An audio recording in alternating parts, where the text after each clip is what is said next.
สวัสดีครับสวัสดีนะที่มีใจรักในการตกปลาทุกท่านนะครับวันนี้ผมได้มีเวลาได้ออกหมายครับออกตกปลาครับวันนี้ผมจะมาตกเหยื่อปลอมครับผมจะมาตกปลาช่อนครับที่สระที่นาครับโอ้เข้ามาแล้วโอ้โหเจอเจ้าถิ่นแล้วครับเจอลูกพี่โซดาครับดูสภาพไม้ก่อนเดี๋ยวผมพาตรวจดูสภาพไม้ก่อนโอ้โห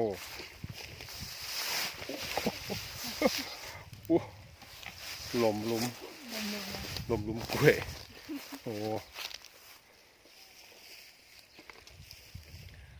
หลุมกล้วยเมื่อกี้ครับโอ้โหลูกพี่ลงไปเล่นน้ำแทนซะละลงไปแช่น้ำซะละครับนู่นครับนู่นดูสภาพไม้เป็นสระนะครับเป็นสระที่ขุดบ่อไม่ใช้เองครับดูที่จะมีตัวไหมนะครับเพราะว่าถามน้าแล้วน้าแกบอกว่ายังไม่เคยได้หว่านแหยังไม่เคยได้ทำอะไรเลยครับเดี๋ยวเรามาลองกันว่ามันจะมีตัวไหมครับ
โอ้โดนนะครับ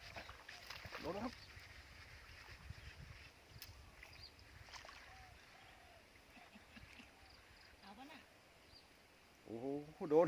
นั่นโดนนะครับ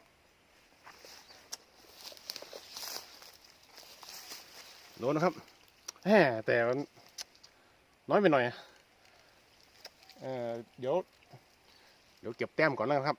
โอ้ย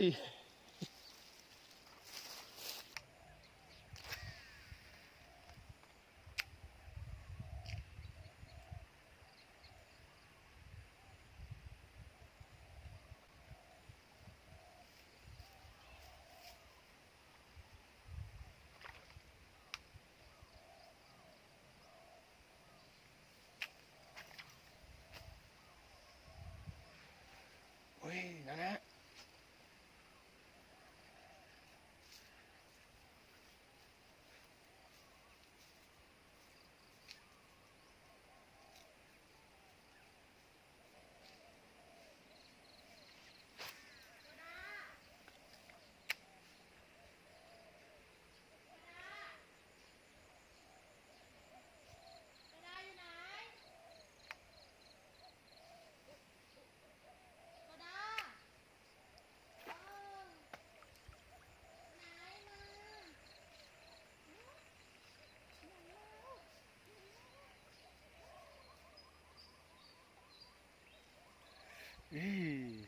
ไม่ได้อีกแล้ว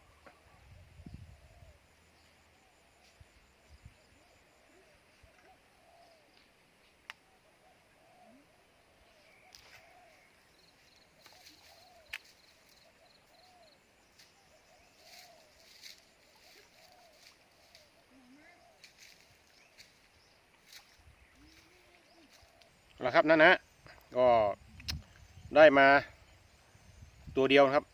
แต้มเดียวอันนี้ผมไม่ถือว่าผมนับแต้มนะครับนั่นนะก็ถือว่าผมแห้วแล้วกันนะครับได้มาตัวน้อยเดียวครับก็ผมจะปล่อยครับปล่อยให้คืนสู่ธรรมชาติแล้วกันครับว่าให้มันไปโตก่อนนะนานะเนาะก็สนุกสนานกันไปครับนานะไม้นี้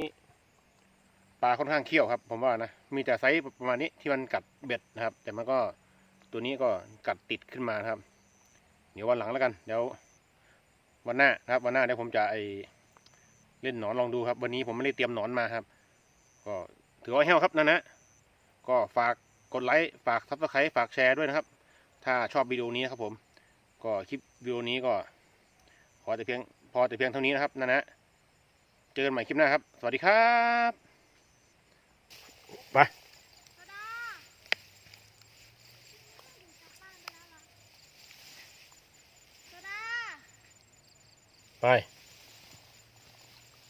ไปแล้ว